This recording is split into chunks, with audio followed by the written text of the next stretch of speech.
Hello everyone, welcome back to my YouTube channel. Today I am going to teach you simple present tense. මම අද ඔයාලත් එක්ක කතා කරන්න යන්නේ සරල වර්තමාන කාලය. නැත්නම් simple present tense ගැන.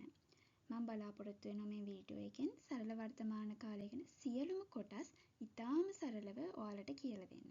එහෙනම් අපි යමු පාඩමට.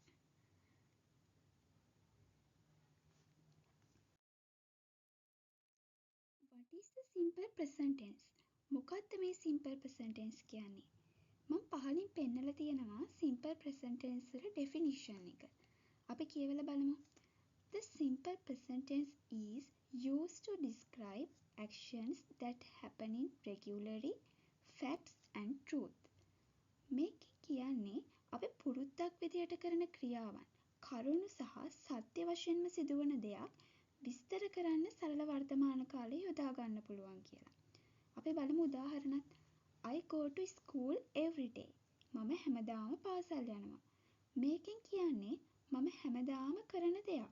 එහෙනම් මේ වගේ හැමදාම කරන දේවල් විස්තර කරන්න අපිට පුළුවන් සරල වර්තමාන කාලය. නැත්නම් simple present tense යොදා ගන්න. ඊළඟ උදාහරණෙත් බලමු. The sun rises in the east. මේකෙන් කියන්නේ ඉර නැගෙන්නේ නැගෙනහිරින් කියලා. එතකොට මේ නැගෙනහිරින් ඉර පායනවා කියන එක කවදාවත් වෙනස් වෙන දෙයක් නෙවෙයිනේ. සත්‍ය වශයෙන්ම සිද්ධ වෙන දෙයක්. මේ වගේ සිදුවීම් විස්තර කරන්නත් අපිට පුළුවන් simple present tense යොදා ගන්න. මීට අමතරව අපිට simple present tense යොදා ගන්න පුළුවන් තව අවස්ථා කීපයක් තියෙනවා. අපි බලමු මොනවාද කියලා.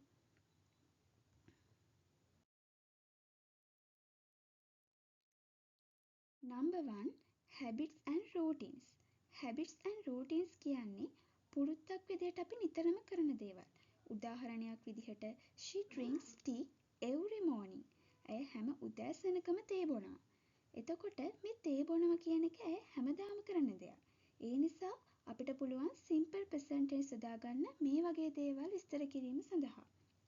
Number 2, facts and general truths.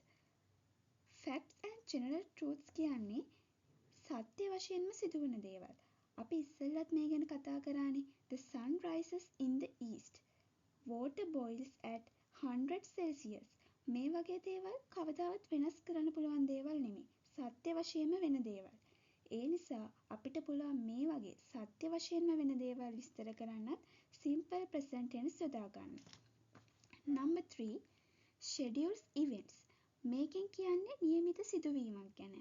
The train leaves at 6 pm. දුම්රිය පිටත් වෙන්නේ හවස 6ට. එතකොට මේ හවස 6 කියන්නේ නියමිත වේලාවක්. එහෙනම් නියමිත සිදුවීම් විස්තර කරන්නත් අපිට පුළුවන් simple present tense යොදා ගන්න. Last one, feelings and status. හැඟීම් හා තත්ත්වයන් විස්තර කරන්නත් අපිට පුළුවන් මේ simple present tense නැත්නම් සරල වර්තමාන කාලය යොදා ගන්න. බලමු අපි උදාහරණ. I like chocolates. He needs help. මේ වගේ කියන්නේ හැඟීම් ගැන. චොක්ලට් වලට කැමතියි කියන එක, උදව් අවශ්‍යයි කියන එක මිනිසුන්ට දැනෙන හැඟීම්. මේ වගේ හැඟීම් විස්තර කරන්නත් අපිට පුළුවන් simple present tense යොදා ගන්න. හරි. දැන් අපි බලමු simple present tense වල structure එක මොන වගේද කියලා.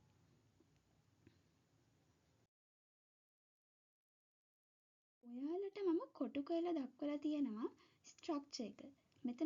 මෙතනදී අපි මුලින්ම subject එක යොදලා පසුව verb එකේ base form එක තමයි යොදන්නේ. මෙතනදී අපි විශේෂයෙන්ම මතක තියාගන්න ඕන දෙයක් තමයි ගොඩක් අයට මේක අමතක වෙනවා. ඒ තමයි subject එක he, she, it වශයෙන් ඉදලා තියෙන අවස්ථාවලදී අපි අනිවාර්යයෙන්ම verb එකට s හෝ es යෙදිය යුතුමයි.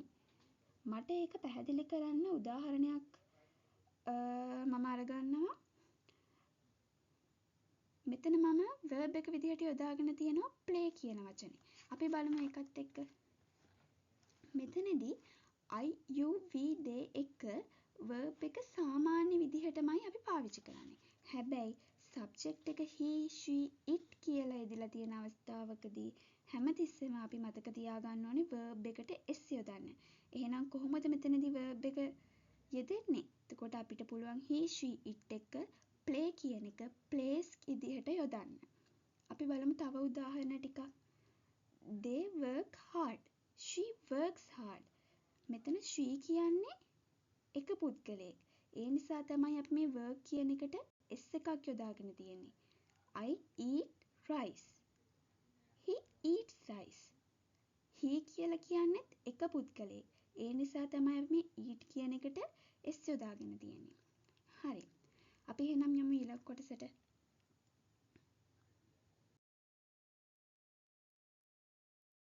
අපි බලමු සරල වර්තමාන කාලයේදී කොහොමද අපි නැත්තේ යන අර්ථයෙන් වාක්‍ය නිර්මාණය කරන්න කියලා. මේකෙදී අපි මුලින්ම subject එක යොදා ගන්නවා. පස්සේ subject එකට ගැලපෙන විදිහට do not, does not කියන වචන යොදා ගන්නවා. අවසානයේදී verb එකේ base form එක තමයි අපි යොදන්නේ. මෙතනදී අපි he, she, it සමග නැති යන අර්ථය ප්‍රකාශ කරනකොට does not කියන වචනය යොදා ගන්නවා. ඒ වගේම I, you, we, they කියන වචනත් එක්ක නැති යන අර්ථය ප්‍රකාශ කරනකොට do not කියන වචනය යොදා ගන්නවා. අපි බලමු උදාහරණ. I do not like coffee. අපිට මෙතනදී do not කියන එක වෙනුවට don't කියන එකත් යොදා ගන්න පුළුවන්.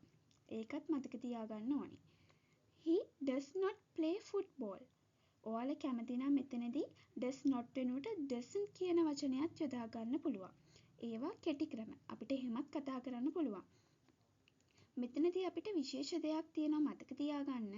ඒ තමයි කිසිම වෙලාවක අපි නැත යන අර්ථය ප්‍රකාශ කරනකොට නැත්නම් නෙගටිව් සෙන්ටෙන්ස් එකකදී verb එකට s එකතු කරන්නේ නැහැ.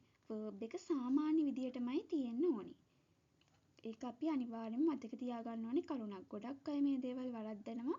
ඒ නිසා මේ දේවල් හොඳින් මතකයේ තියාගන්න ඕනේ. එහෙනම් අපි යමු අපේ පාඩමේ අවසාන කොටසට.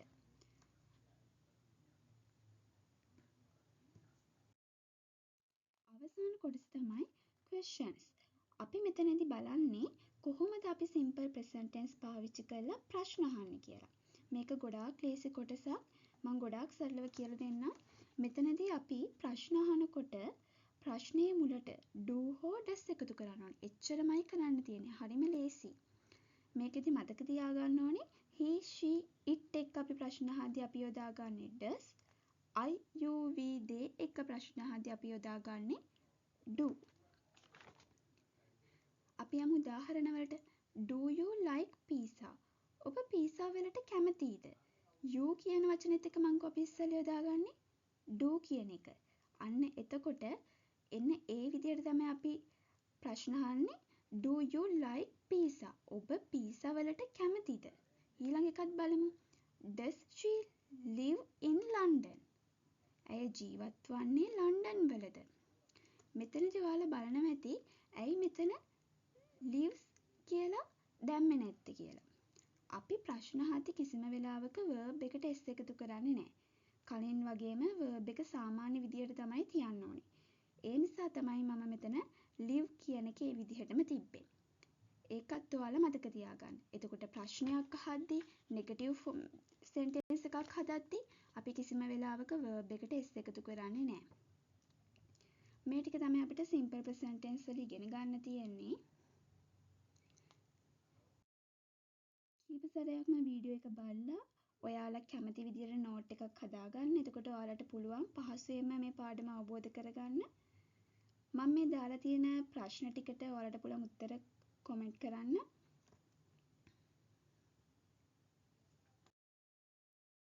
එහෙනම් අපි හම්බෙමු ඊළඟ පාඩමේ. මම බලාපොරොත්තු වෙනවා ඊළඟට present continuous tense ගැන ඔයාලට lesson එකක් අරන් එන්න.